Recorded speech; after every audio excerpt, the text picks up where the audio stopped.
So this is Stan's red-black deck. Triple flop red, similar to what we saw before. Looks like a lot of red-black are kind of going for this triple flop red and then follow up with 2 blacks and just skip the black flop cards. But in this case, we're running Tinker instead of Lich. Pretty interesting. Pretty interesting. Another leather armor in here as well. 2 Time of Triumphs, which I think I favor. I think people are a little bit too much on the 3 Time of Triumph train in this style of deck. And I like the 2 Fight Through the Pains. It's really hard to fit this card into ramp for numerous reasons. But in a deck like this, it finds a lot of place, right? Like, you've got a lot of initiative plays that you want to make, like plays off of initiative, like gank, like coup, like call, even time sometimes. It's important to play before the opponent has a play option duel. So it's really good to just run these initiative cards on the color you have the 3 of. Again, we see him running Fight over Hipfire because this is the color he has 3 of, as opposed to the color he has 2 of. And this is just generally the right call. I think this deck is pretty tight. I don't really mind this at all. The fact that it's running Tinker over Lich will make it better against aggro, better against ramp, probably better against mono red. The one thing is, the Lich is, I guess, better against blue and mono blue in general. Blue black, I guess, as well. Yeah, I guess Lich is good against like mono black. So Lich is good against blacks and blues, and Tinker is good against reds and greens, effectively. So those are Stan's 2 lists. I think the second list is very tight. So let's look at my boy Vin Kelsier. So Vin Kelsier is a good friend of mine, and he's... Okay, so this is the Thunder Chad Rix Bracer Splash blue deck. This is Vin Kelsier's secret sauce. Okay? He's a huge proponent of this list. Every day he tells me this list is good. He's like, messages me on Discord. He's like, Swim, I'm telling you, Rick's Thunderhide, man. I'm gonna bring it to WePlay, Swim. You better stop me, Swim. And now, here we are. I'm basically 1/8 Here we gay. fucking are. Yo, welcome to the 1/8 gay club. You doing? So, props. So I will say, I think this list overall... So the idea behind this list, let me explain first. Stars into Thunder Chad is neat. Comboing Stars with Sanctum is actually a cute bit of synergy, because you can double refresh it. You get actually 5 mana out of your Stars instead of 2, because you get the initial 2, and then when you Sanctum, you tap for 3 more, because it gives you 3 max. And even when you're not curving into Cello Mana, you can still use this to just like double your mana gain, right? Like when you ramp into Alpha, then you tap your Sanctum, you just have more mana. That's a neat bit of combo, right? You can ramp into Thunder Chads a little bit early. That's neat. And your Rix has Rapid Deploy, which is really strong. Basically, the idea is if he annihilates, or if I annihilate, and Rix is on that lane, and if I have no heroes respawning, it doesn't matter who annihilates, his Rix is going to come in, and it's going to slap me with a Thunderhide Alpha, right? He doesn't have Celamene, though. Oh, sorry, I didn't mean to imply he had Celamene. I was saying, like, even without the Celamene combo, this is still, like, a point of synergy. Okay, so basically the idea is on an uncontested lane, Thunderhide Alpha is very strong. And he can kind of generate uncontested lanes because Rix has rapid deployment. And because he can kind of annihilate, especially when nothing is there to block it, right? So, Bracers of Sacrifice actually has a really, really important synergy here. Now, we all know Bracers of Sacrifice is powerful with Rix, right? Because Rix has rapid deployment, so when you blow him up, you're getting good value. But something that's maybe less obvious is that it's also very important with Thunderhide Alpha as well. Because with Alpha, you're spending your entire mana pool playing this 25, and then if the opponent plays a creep to jump block it, it is just doing nothing. But when for no mana, which you need because you've used your mana already, when for no mana you can then kill the jump blocker if they play it, then you're hitting a major point of synergy. So Rix, Thunderhide, and Bracers do actually form this synergistic triangle, which I think makes a lot of sense, for sure. I think that this list might actually be favorable, and it's hard to say. This list might actually be favorable against the mono blue matchup. Like, this against mono blue might actually be favorable, but similar to against blue black, I feel like it is probably going to be weaker against others. Now, you're going to get a lot of surprise value. You will probably take wins off opponents that don't really understand the game plan or don't play around it. Because, like, when the Annihilation comes down with Rix on that lane, Rix redeploys into an empty lane, that's really good. That's not bad. Like, there's a major point of synergy there, for sure. But at the same time, it comes at a cost of kind of unreliability and maybe counterplay when the opponent is kind of aware of what's happening, right? Like, this is going to be punishing to players that do not respect it, 100%. I don't think there's a single Slay in the tournament. Yeah, so that's true. I think it's important to note Slay doesn't even counter this, right? It looks like it does, I guess. In the same way that Smash the Defenses looks like it counters a lot of improvements, it's really important to kind of think about exactly how it's going to play out, though, right? Like, if you're running Slay against this deck, you have no Slay targets except for this, for the entire game. So Slay is literally going to sit in your hand the entire game. Then the opponent's smart, so they're going to drop Thunderhide Alpha where you can't Slay, which is kind of the entire point of the card. And then at the best case scenario, one turn after you just get punched for 25, then the Slay that's been sitting in your hand or you used on a melee creep might be able to stop you from getting AD'd, right? Like, Slay doesn't really do anything against this. In fact, I think it's actively bad against this. So, this deck in a nutshell, I think it might actually be favorable against Mono Blue. Tons of surprise value. Will punish players that don't respect it. Maybe I'm underrating this. It's not impossible that this could actually be a better strategy than Mono Blue. It's not impossible. If so, Vin's a genius. I mean, it's definitely something. I think it's going to perform a lot better against players that don't play around it respectfully rather than players that do. And we'll have to see how that works out. Now, keep in mind, I mentioned this is good against Mono Blue. We see Stan running a Mono Blue deck, right? So that's very important to note. Vin is kind of hitting his target a little bit in that way. Vin's second list is Mono Red, which he also likes his chances against Mono Blue. Now, I got to say, normally it's kind of hard to get under Mono Blue, I think. But honestly, with this deck, you have a very aggressive sort of lineup.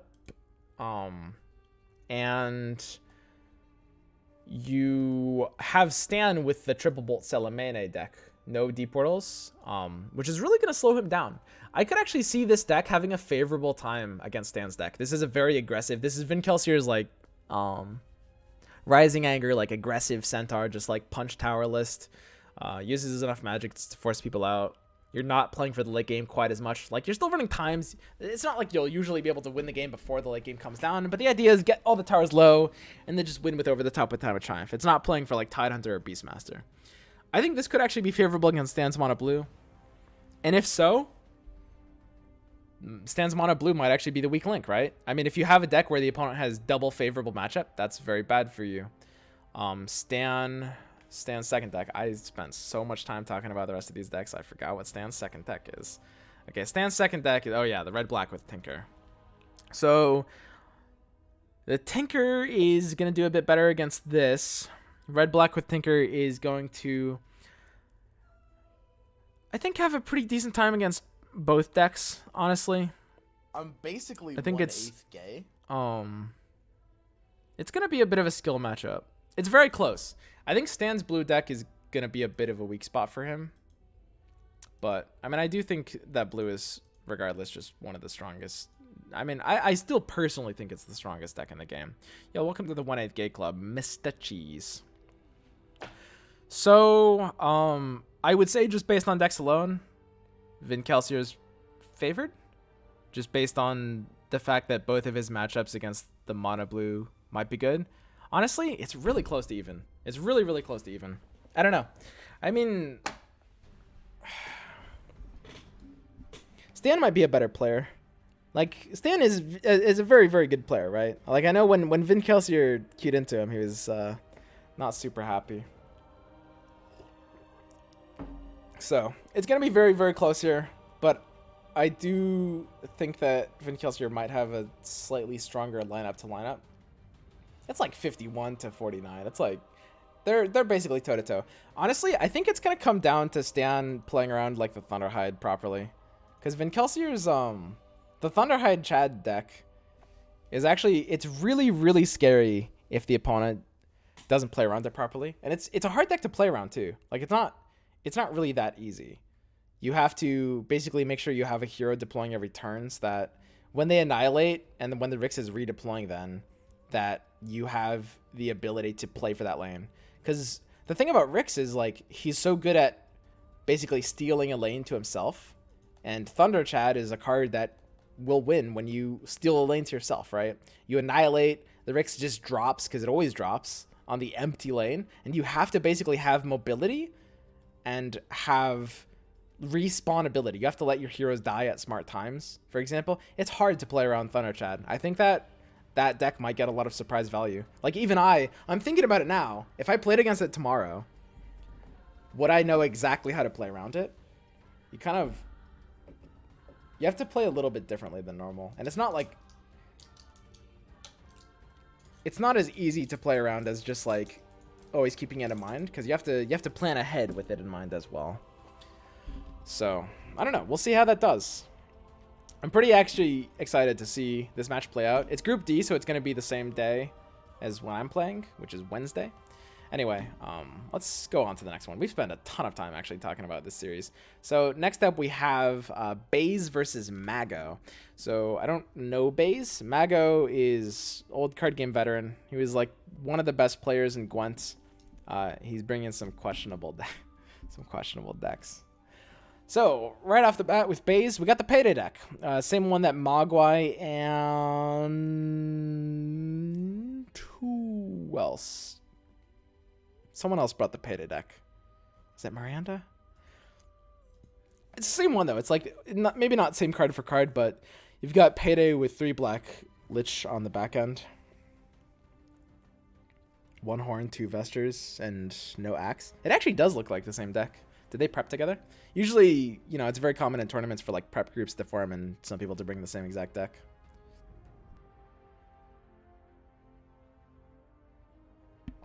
Okay. Mogwai and Nyman was the other one running Payday decks. Okay. So yeah, this is the same deck we talked about before.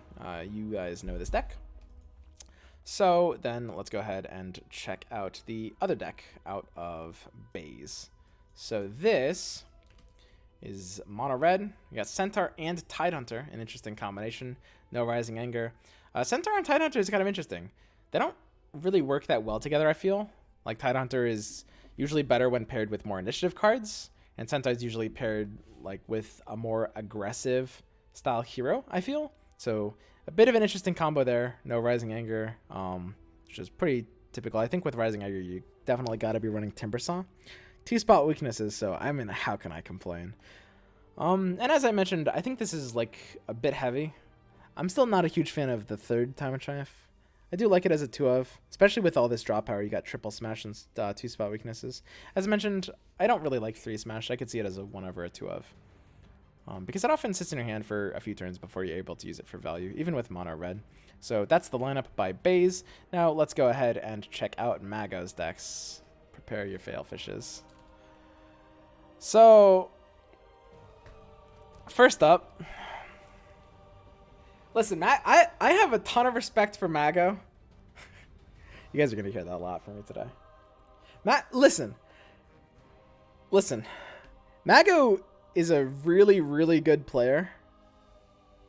These are interesting decks. I like creativity. It could be genius. It's possible. I mean, here we've got the Black Splash. Splashing is something that a lot of people are eager to try, but it's very tricky to kind of make work, right? Like, for example, coups are going to be a lot weaker when you're limited to using it off one hero. It's a lot weaker in terms of what you can choose, but it's also a lot more counterable by the opponent. But you do have kind of these, the idea of these like lane-wide spells. You got gank and you got pickup, which are pretty good. Honestly, there's nothing really wrong with this list. I feel like it's going to be a little bit clunkier than a normal version of either mono red or red black. But honestly, it's not really bad. I think this is fine. It's just kind of an in-between of mono red and red black. It's just the way to think about it. You got 2 enough magics. It looks like you don't really have as many initiative cards to capitalize, or like initiative use cards, like for example, like third enough magic to capitalize off the off all the Kraken shells. But a very aggressive list that's going to be cleaning up heroes. Honestly, there's nothing wrong with this. Like, worst case scenario, it's maybe a few percentage points less good than, either mono red or red black not splashing, right? It's fine. What I was really talking about is this deck. This deck, I mean, maybe there's some hidden genius here. There might be. So, we got the Abaddon. We got the triple red flop. We are not running Mist or Unearthed. So, it's going to be a little hard to draw the tools with it. But it's an interesting take on the idea of ramp, basically. Just heavy top end, springtime quorum. And we're running Legion Standard Bearer. We have pretty powerful options in the way of, Unearthed and Mist that are being declined. I mean, even I think when you're flopping these red heroes, I feel like Unearthed and Mist are still probably worth running. So consider what we said before. We were saying that most of the good ramp decks are below ratio, by which I mean 21 or 22 red cards and 18 or 19 green cards, right? We see this list being the opposite. This is actually above ratio. We're running more red cards than the 1-to-8 ratio would dictate, which is kind of harder to get as much value out of. This is going to be basically a lot more aggressive. And he even has the Abaddon, which, it's an interesting choice. It's basically a very aggressive list. I mean, the Aphotic Shield in particular will allow him... It's kind of like a combat trick. It's going to allow him to take certain exchanges that he wouldn't otherwise be able to take. That's kind of how you should think about this. Abaddon looks... As a hero, Abaddon looks very defensive. He's not. This is a very aggressive hero. Like, being able to stay alive on board is something you want to do with more aggressive playstyles. And Aphotic Shield is something that you would rather use as a combat trick more often than a purge. Like, it's low curving. It's going to be interesting to see this play out. I do think that... I mean, I could easily be wrong. I haven't really seen this sort of build before. And so much of Artifact is, like, uncharted territory that, like, I mean, there's going to be decks that defy the status quo. A few weeks ago, Mono Blue was an example of that, right? Like, there's going to be decks that maybe we're all underrating. This, to me, in my current, like, outlook of the game, it does look like a less optimized version of Ramp.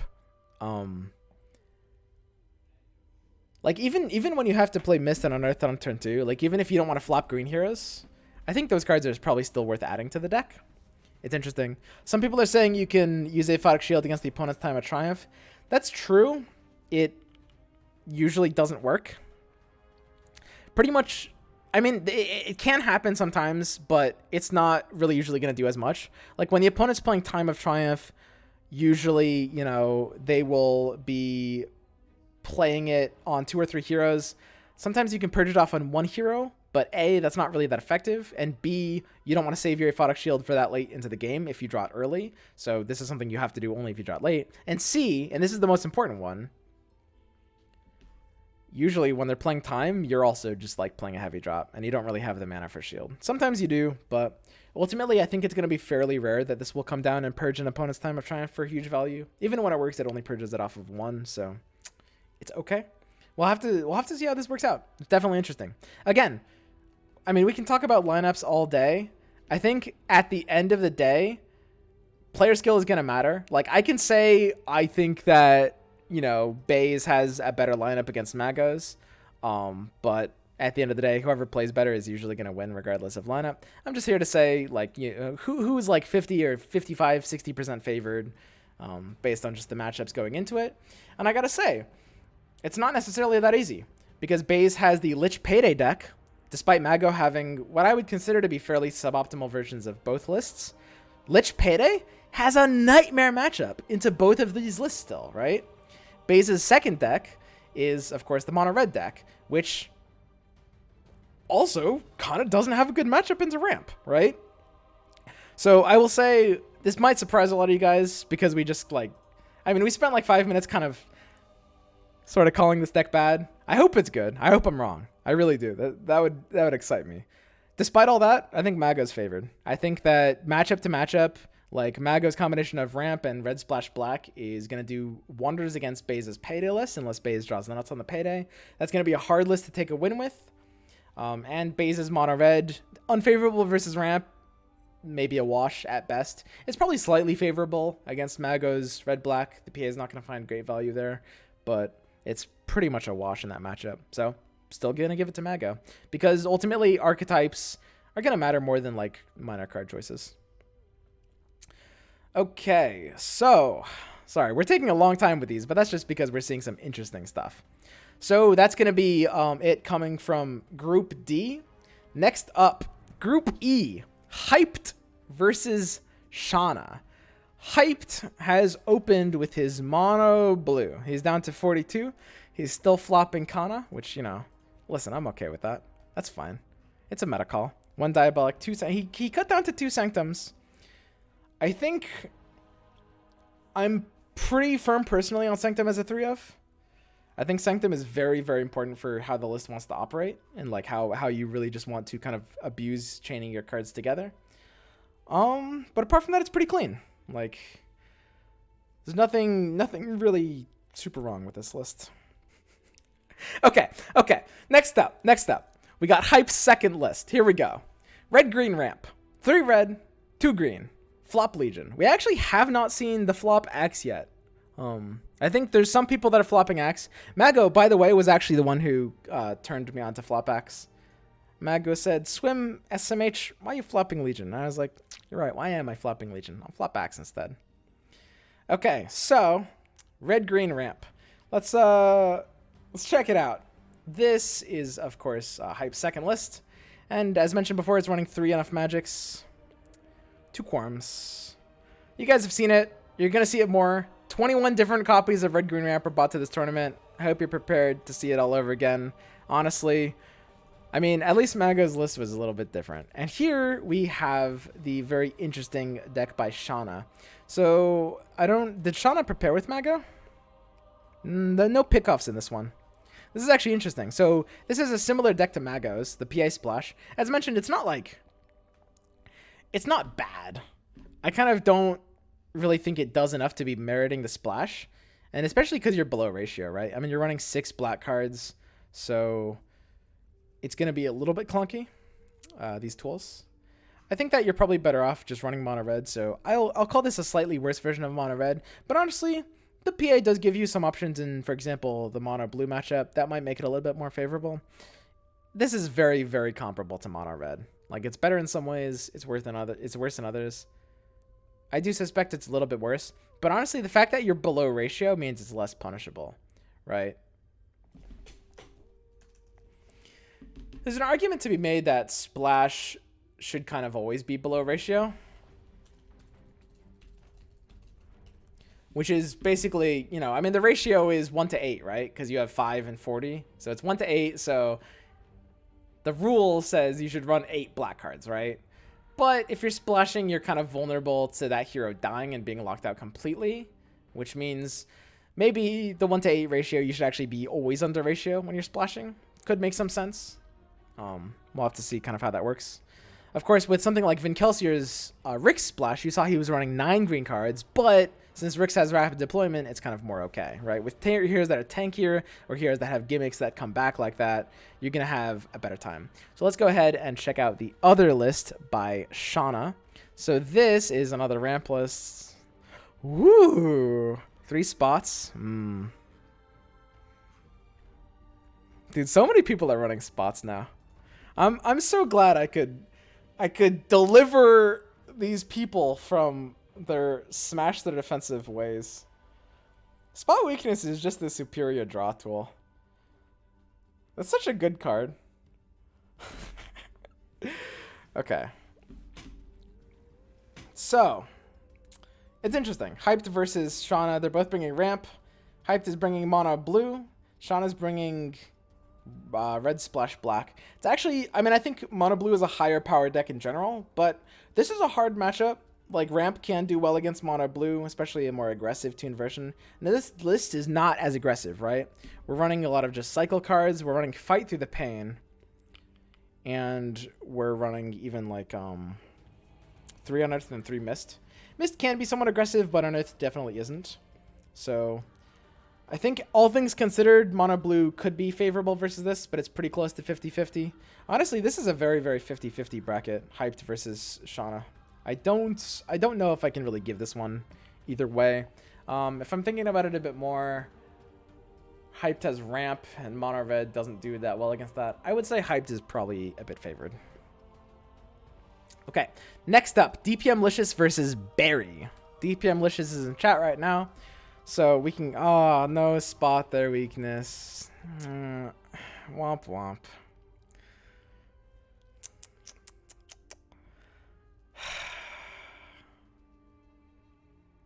SMHing my head.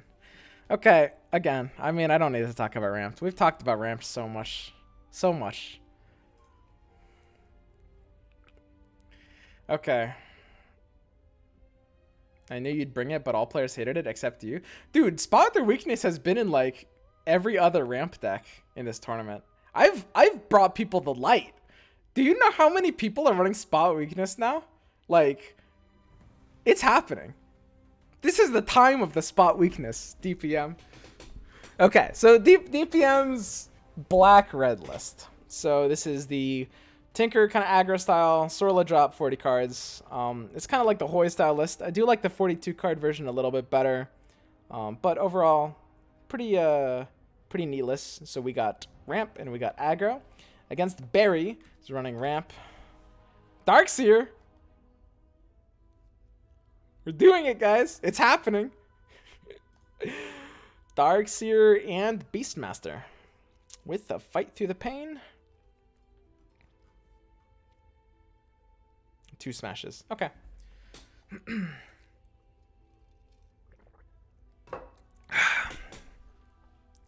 Yeah, Barry used your deck in a tournament the day before submission. Okay. A tournament the day before submission. So Barry, presumably inspired by me. This isn't a net deck, by the way. I want to say. There's a big difference. Like, if you use my deck in a tournament the day before submission, I mean, it makes sense, like, trying out the Darkseer. Looks like someone else is on the Darkseer train. There's nothing wrong with, like, you know, taking ideas from other people. He's taking his own spin on it, right? We didn't run Fight. We run Spot Weakness, no Smash. Like, this is not, like, Net Decker's Dan's game. This is, you know, a guy who made his own list. It's interesting. So, I gotta say, Beastmaster, it's hard to evaluate. It's gonna do better in the mirror. Primal Roar can actually be pretty crazy, but sometimes, like, you really just want the early aggression, and sometimes you just clunk your hand up so much. It's a very weird card. I will say Fight Through the Pain, I haven't really talked about this card that much, but the reason that this list can't normally run it, I haven't really gone into detail into why Ramp doesn't really run Fight Through the Pain. Let me take that moment here now to do that. Okay, so the argument is, okay, so wouldn't you like to have the initiative play, right? Because you've got Duel, you've got Call, and you've got Roar. And some versions even run Gust, some versions run Enough Magic, right? You got initiative plays, so why not run initiative cards, right? The answer is A, it's a very tight list. You're trying to fit in a combo game plan with an aggro game plan, so it's extremely tight of list already. B, usually this is going to be most important in the matchups where you're basically mono blue, right? Where initiative is super important. But the reason why mono blue is so strong is because they make initiative super important, but they also control the board. And when they kind of own the lanes, it can be very, very hard to even have the opportunity to play an initiative card on the right moment, right? Especially when you're not running mono yourself. Because it's kind of harder to have an opportunity to just play this for value anywhere. C, am I on C? C, you're kind of curving with this list very well. Usually at like mana 7, you're playing Spring. At mana 8, you're playing Time. And if you want to play for initiative, it's very often with Ramp that you have to give up the opportunity to play something really strong, which sucks. So usually these lists can't run Fight. Now, if you're running Beastmaster or Drow, you have a bit more of a reason. It's okay as a 1-F. I think there's nothing necessarily wrong with this card per se. It's possible we're underrating it a bit, but it's definitely very, very tight of a list to try to fit Fight into because of that. Okay, so that's Barry's deck number 1. And Barry's deck number 2 is going to be an interesting take on this idea. We're going to have a red-black mid-range with Axe actually coming out on the river for Lich coming out on round 2. So Pia is not casting anything on 1. We're going to be playing a lot of curve 4-mana plays, a little bit more aggressive with the Gloaty Vandal, but a little bit less aggressive with the Lich, providing the Chain Frost in the late game 3 times, 2 Springs. Pretty late game list, 1 Hourglass. How do we feel about this? It's like mid-range skewing late game. I think it's a little bit worse than some of the versions we've seen, I want to say. But let's think about how the matchup is going to be going into DPM Licious, right? So Barry brought a ramp deck and a mid-range deck, and DPM bought a ramp deck and an aggro deck, right? So we can think about that. The aggro deck will do well against Barry's ramp deck. The question is, will it do well against this deck? It seems like it might be a bit of a wash. It's pretty close between aggro and this. It really could kind of go either way. But DPM has kind of the counter to ramp, whereas Barry kind of has a deck that doesn't really do very well against ramp, right? This deck in general should probably be losing if it's ramp. I mean, Tyler State Sensors can be nice against ramp, but it's only a 2 of, and you're kind of slowing yourself down with like Chain Frost in time. So they both brought ramp, but DPM has a deck that's, very good against ramp as her second deck, and Barry has a deck that's notably bad against ramp. So DPM is going to be favored deck list to deck list. Okay. Barry is a Chinese pro. He was in the MWC. Oh yeah, I think I remember him there when I played in that. Yeah. Okay, so next up, Group F. We got 6-0. 6-0. Here he is. Friends with Hoy. Does 6-0 make his own decks? I think he just net decks Hoy every time, right? I actually had a bet with 6-0 that Mono Blue would win Seed Story Cup. He was really excited. Like, I bet him before the tournament started. I said, Mono Blue's going to win this. And he just grins and just like, he held his hand out. He was like trying to shake hands. He was like, yeah, I'll bet Mono Blue won. And then, and then Mono Blue won. I think he still owes me $100 actually. Okay, so 6-0's deck, without further ado. So we've got the Beastmaster version. He is playing his own deck. This isn't Hoy's deck. Hoy and 6-0 are running the same decks card for card. Wait. No, they're not. Are they? Did I get confused? I thought Hoy was...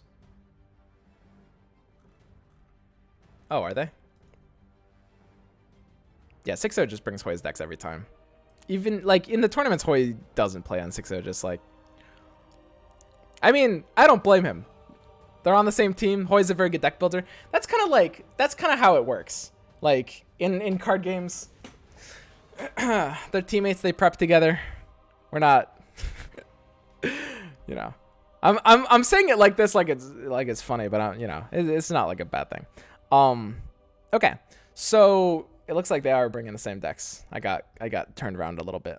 Yep, so he has the Hoy lineup as per usual, and he's got the aggro list on top of this with the 42 cards. Hoy is just too good of a deck builder for one man. Okay, so his opponent, my boy Teddy. So we actually recently met Teddy. We scrimmed with him all day today, actually. He's pretty good with Mono Blue. And Teddy brought a lineup that seems to be pretty hard countering the idea of Mono Blue. He brought Mono Blue himself, as well as a blue-black payday deck. This is actually black, blue, 3 blacks, 2 blues, and then Mono Blue here. I actually should, I kind of moved off of it. I just wanted to show you the Mono Blue list first, because honestly, there's nothing really fancy about this except for the... Just go ahead and fix that. Okay. Sorry. Let's go ahead and pull this up here. So 3 black, 2 blue.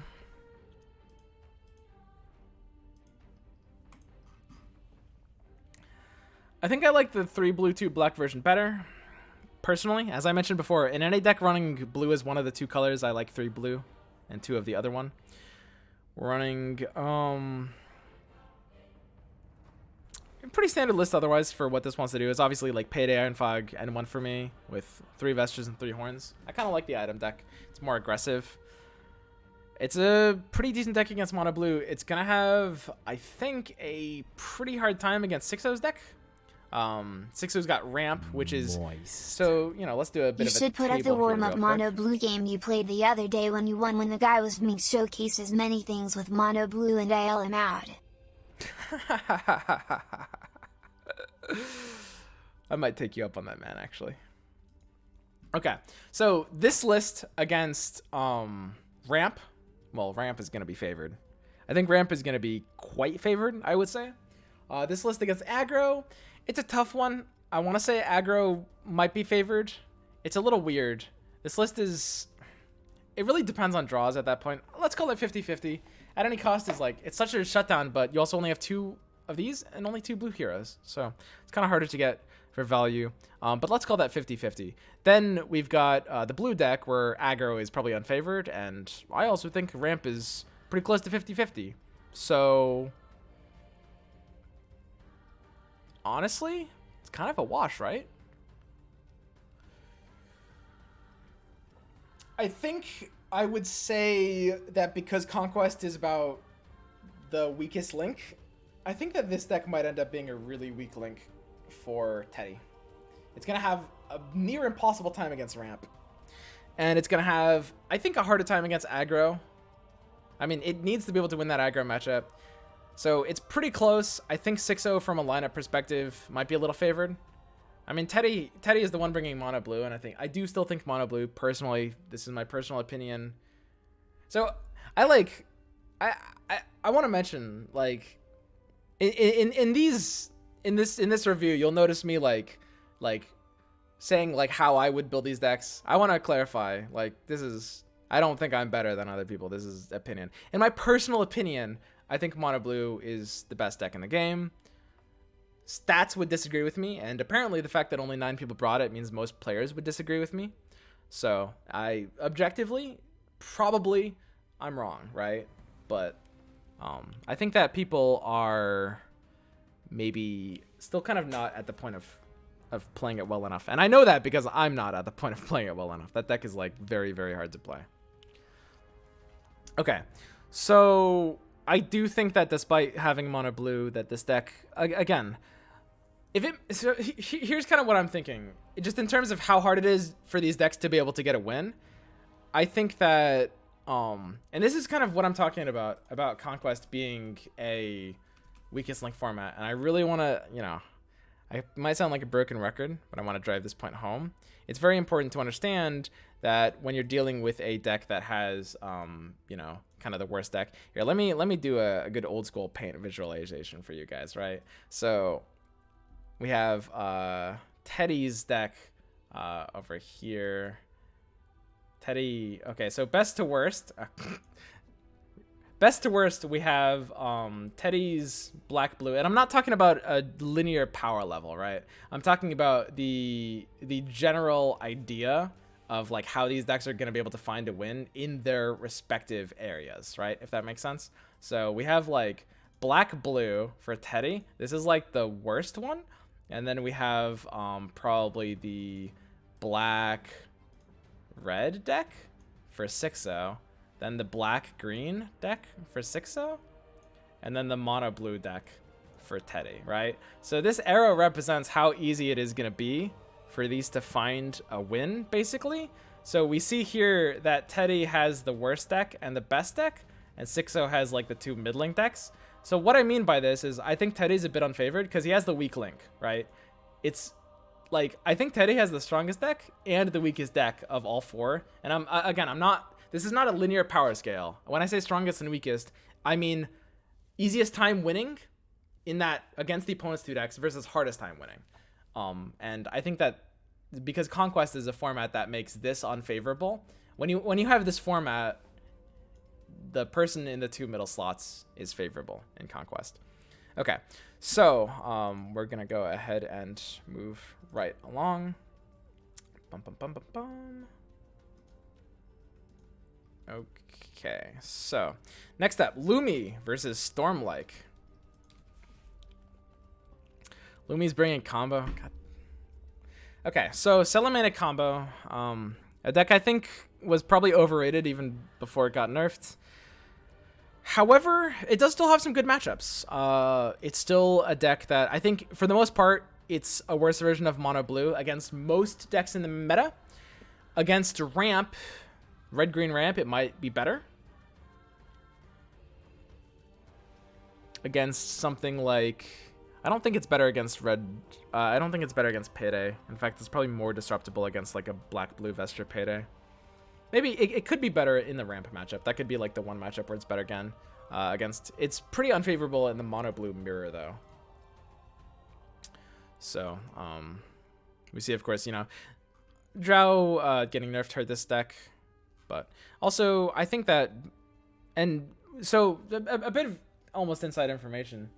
When we were prepping for Seat Story Cup, before the nerfs happened, Hyped and I ran like 10 games of this matchup, and we decided that Mono Blue was really favored. Hyped was saying that he was playing the Storm side, and I was playing the Mono Blue side. Hyped was saying he felt like Storm had like a 30% chance of winning, basically. This was before the nerfs came through, mind you, if both players are playing properly, right? I honestly don't know if I would have said it was 70% favored for Mono Blue, but it felt favored.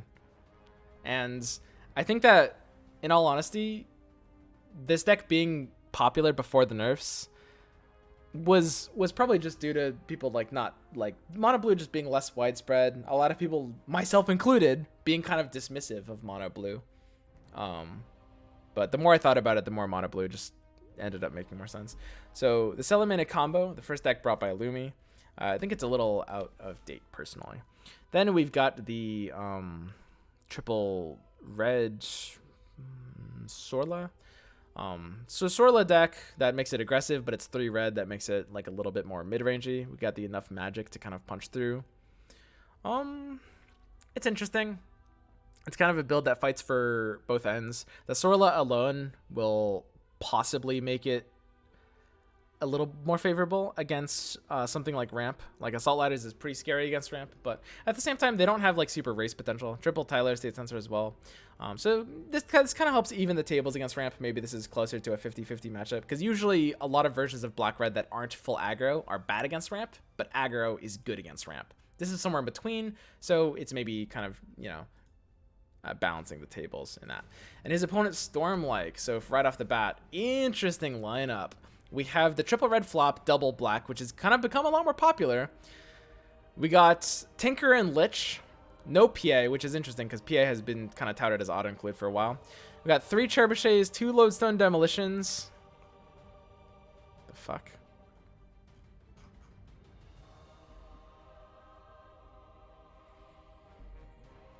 So, I'm not personally on the Lodestone Demolition train. The idea of this card, I guess, is it's like anti-Time of Triumph. Because like when the opponent uses Time of Triumph on like 3 heroes and you Lodestone, it usually does like 14 damage. It's usually more than 12, because usually they have like an axe or a bristle or a treant. It's usually like 14 or 16 damage, which can actually be kind of insane. It actually can be. I don't think that either Lodestone or Trebuchets is terrible. I'm not really on the Lodestone train personally yet. I don't know. Like, it can sometimes actually go off. Unironically, it actually can. Like, that's almost as much damage as Bolt sometimes, which is crazy. But the fact that it's just a dead card in hand at other times. Although I guess when you think about it, Bolt is a dead card, right? At 10 mana. So it's like black Bolt, right? If you assume you're against red, it's like a Bolt that just does nothing against blue. Like every deck is either blue or red, right? So if you're against red, every red deck finishes with time. Except maybe blue-red doesn't sometimes. But against red, it's kind of like a Bolt. I don't know. I mean, the fact that you can't use it until after the time is basically means it's like, it's still better than Bolts. Because, I mean, maybe it doesn't deal quite as much damage, But A, you can use it at mana 8 or mana 9 instead of mana 10. And B, you can even curve it with other tools at that time. Like you can push for lethal. I don't know. Maybe I'm underrating this card. I am not personally a believer in this card yet. But against the time meta, like this is an actual competitive level card. I do have to kind of respect it. Trebuchets is interesting. Effectively blue tech. It does very well. So Trebuchets is kind of like anti-blue, and Lodestone Demolition is kind of anti-red, if that makes sense. It's a very interesting list. I mean, first of all, I do think PA is a little overrated as a hero. A little bit. So I can see cutting PA. There's a chance this list is actually genius. There's a chance. I don't know. It's hard to say. I actually don't know how to feel about this. I think 3 Trebuchets is probably too much. Especially since you're going to have a hard time getting these out early. So imagine how this list plays, right? And I think this is a bit of a problem with Trebuchets. You're playing your first black hero on mana 4. You got 3 Tyler State Sensors. And this is an ideal curve card. You almost have to play this on mana 4 for it to get really good value, right? And then you've got Lich coming out on mana 5. Sometimes Tinker will die when it comes out. And when you're on mana 5, you kind of need to be playing March, right? So, like, where do you fit in the 1 mana for Trebuchets? Like, best case scenario is hard. Because you can't play turn 1. You don't have black heroes. You can't play at turn 2 if you have Tyler State Sensor, because this is always going to take precedent. If you have March, you often can't play at turn 3. And then where does the value from this come in? Honestly, I suspect personally that the Lodestone Demolition, I feel like I could see this before the Trebuchets in this list. I think Lodestone could actually make sense. It's interesting. It's spicy. I like it. Trebuchets, like when you're actually thinking about deploy order, it feels really tricky. It feels really, really tricky. Hey, thanks for the hosts. Great, Mao. I really appreciate that, man. Okay, so that's Stormlight's deck. Sorry, we're starting to take a while with these. Did you guys notice? At the start, we were like not talking about these decks for very long at all. We were going a lot. Holy shit. Triple Alpha. This guy's a legend.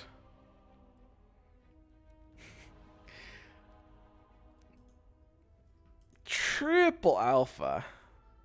That's 3 of them.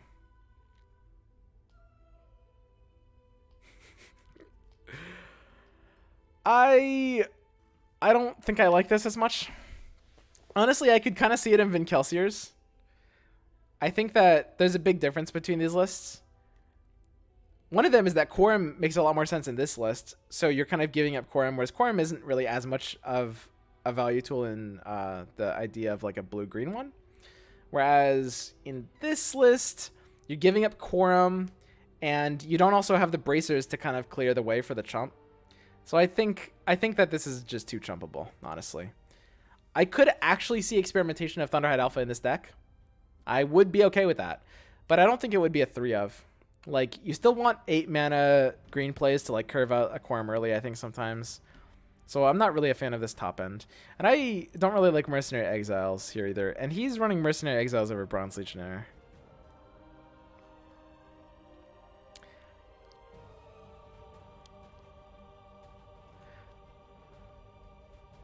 Okay, so matchups. Well, Lumi has the Storm deck, which is going to be favorable against the red-green ramp. And Lumi's second deck, keep in mind, was kind of like the sort of 3-red Sorla aggro. I can pull it up here for those of you who forgot. So it's these two against ramp. Ramp is going to be unfavorable, very, very unfavorable against Storm. Storm has a pretty easy time against ramp. And also the second deck from, or sorry, the first deck from Storm, Stormlike. God, it's actually confusing because this opponent's called Stormlike, and one of his decks is the Storm deck. I would say Lumi is probably favored in this series. Like, Storm is a favorable deck, and some of these card choices are, I think, probably holding these decks back a little bit. I actually think Lodestone could be genius. I think there's a chance that we're all underrating this card. I don't think it's necessarily super likely, but there's a chance it's genius. I don't see the trebuchets. Okay, so next up, we get to Group G. Group G, my god. So my god is running mono red, Centaur and Tidehunter. We noted on that before. They're a little almost anti-synergistic because Centaur is so early and Tidehunter is so late. Running 2 Burning Oils and 1 Routed. So this is probably the most unique, and 2 Sucker Punches. Wow. This is the most unique version of mono red I've seen so far. Very interesting build. I don't personally think I'm a fan of Burning Oil as a card. It plays really deeply into your opponent's smash the defenses because you're running this as your only improvement. So against something like a mono red mirror, it's actually really, really bad. Like very bad.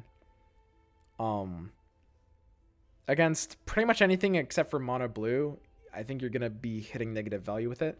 I'm just not really a fan of Burning Oil in general. But honestly, there's a lot of good players running it, so I could be mistaken.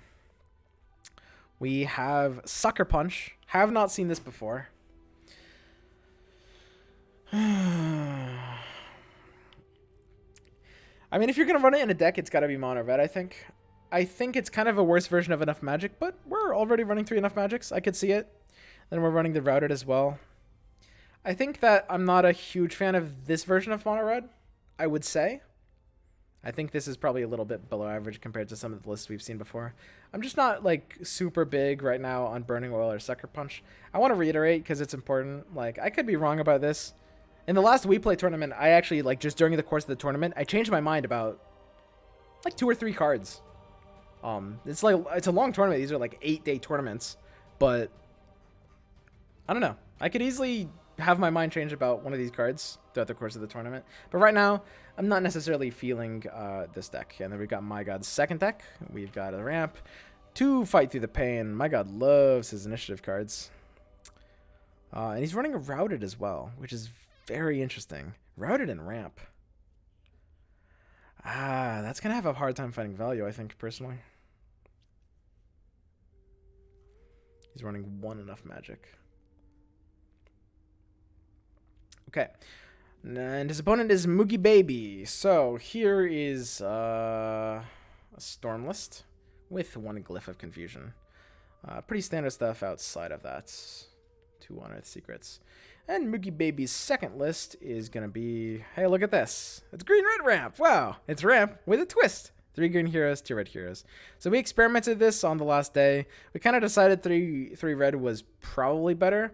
But part of that was me saying that you needed an initiative play on your 3 of, and Drow gives him that initiative play.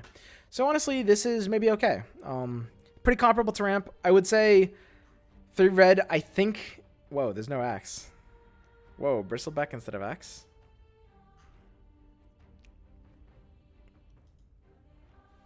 Interesting. Okay. I'm not a huge fan of this deck. So, My God is running his mono red and his red-green ramp. And we got the green-red ramp on the side of Mookie Baby plus the Storm. So the Storm is going to be good in this matchup. Storm should be, I think, favorable against both of My God's lists. But it might be a little bit harder to kind of pull out a win with his green-red ramp. He seems kind of unfavored against both of My God's list. Honestly, this is a toss-up between these 2 players. Which of them is going to be favored? This is a big toss-up. I'm going to give a cop-out answer and say it's actually just a skill-based matchup. Cheating here. Okay. Next up is Mr. Yagoot. Did you guys know Mr. Yagoot's like 2k elo in chess? It's pretty good. So, got the three reds. I'm 2k in Dota auto chess. Got him. Pretty standard list. He's running more Unearthed Secrets than Mist, which is interesting. That's about the only interesting thing to see here. I'm really reaching for interesting things to say about these ramp deck, guys. I'm not going to lie. It's ramp. It's everywhere. Blue-red. This looks pretty similar to Life Coaches. Is this actually the same as Life Coaches? Looks very similar. 1 fight, 1 smash, no conflag, 1 routed. Is this the same deck? Looks extremely similar. Okay, so as I mentioned before at the start, I think this probably falls off to mono blue, but it does have some favorable matchups. It might be better against red, green, and ramp, honestly, but this will lose the mono blue matchup. Let's take a look at what Suey is bringing. So Suey He's bringing mono blue. 44 card list. 1 Bolt, 1 Glyph, 1 Conflag, 2 Diabolics, Revtel as a 2F. So this is literally the deck I posted on Artifact Fire card for card. I recently updated it. I took out the Glyph and I took out a Signet Ring for like a cloak. But this is that exact list. Okay. And then Suey's second deck is green-red, or sorry, red-green.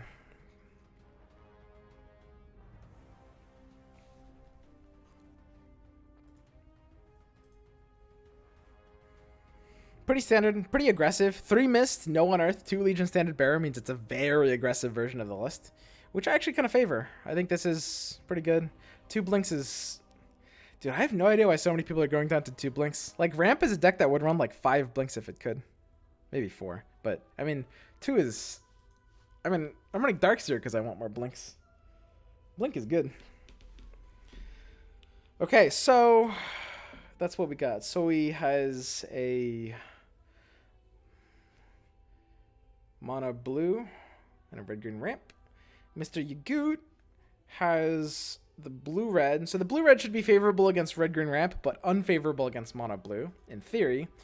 So it's kind of a wash there. And Mr. Yagoot's ramp deck should be toe-to-toe against this ramp deck. I guess it's teched for the mirror, so Mr. Yagoot's should actually be better in the mirror.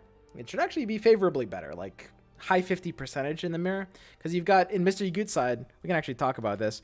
We got it's less aggressive. The aggro version is less good for the mirror typically. You got 3 Honest Secrets instead of none. You got 2 Smash the Defenses instead of none, and these are the tools you're going to want to have in the mirror matchup, right?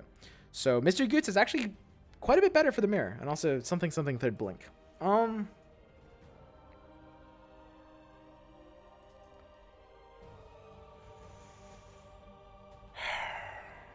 Mono blue is good.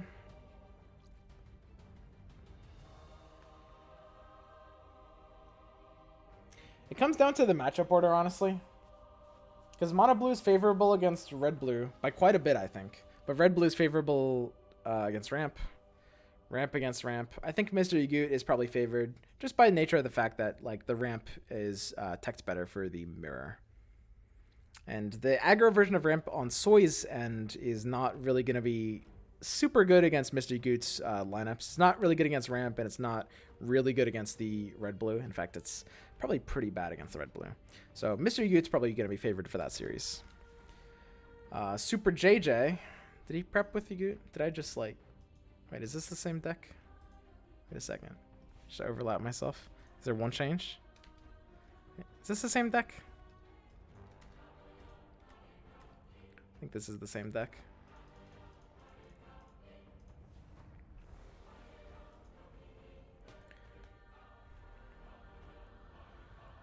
Okay, so... Yep, Super JJ brought the same style of ramp as Mr. Yagoot. Pretty mirror teched, as we mentioned it before. And, I mean, when you're calling the ramp mirror, you're doing very well. And he also brought the same version as Life Coach. So it looks like Yagoot, Life Coach, and JJ all prep together. Which makes sense. JJ's on complexity and, you know, team life coach at the same time. And Super JJ is against Fiasco. Fiasco has the Beastmaster version of the list with no initiative card, smash 3 secrets, and no mist. So that's kind of like the slower version, non-aggressive. And Fiasco's second deck is going to be mono red. Wow, that's a close one. Mono red feels like it has a bad matchup into ramp, as well as honestly red blue. So I think JJ is probably going to be favored. Let's take a look at this real quick. Timbersaw and Beastmaster. Nothing we haven't really commented on before. 3 fights I think might be a little bit much for something that's not like going face with Centaur and Rising Angers. So I think JJ is going to be favored in his set. Last one, guys. This is it. StrifeCrow 2020. Look at that. He's pushing the envelope. I was 22-18. Some people are 21-19. He's all the way up. He's all the way to 2020. I respect it. I like it. No Bronze Legionnaires. He don't care about those early plays. He just wants to get his Stonehall Elites online and going. Very interesting. I do kind of like at least the Bronze Legion era too. It's a very, very interesting version of the deck. He just cares about his green early plays. He doesn't care about the red plays at all. He's just gutting them. StrifeCrow's second deck. Mono blue, my boy. He's on the train. 2 bolts, 1 glyph, 2 sanctums. So pretty similar to Hyped's list that Hyped also brought. Okay. Andy Wand. So Andy Wand is bringing a 40 card blue. Wow. Not too much to say about this. What did he cut? Wait, what did he cut? How did he get it down to 40? It's running... Oh, no Diabolics. So 0 Diabolic, 0 Glyph, 0 Conflag. 1 Bolt. I feel like at least 1 Diabolic has to be good. I mean, Diabolic is a card you're very happy to have. But honestly, I could kind of see this. It's okay. I would probably sooner cut like an unedited cost over a Diabolic. But this is fine. And then Andy Wan's second deck is Darkseer, 3 spot weakness. 22-18. Swim that deck through and through.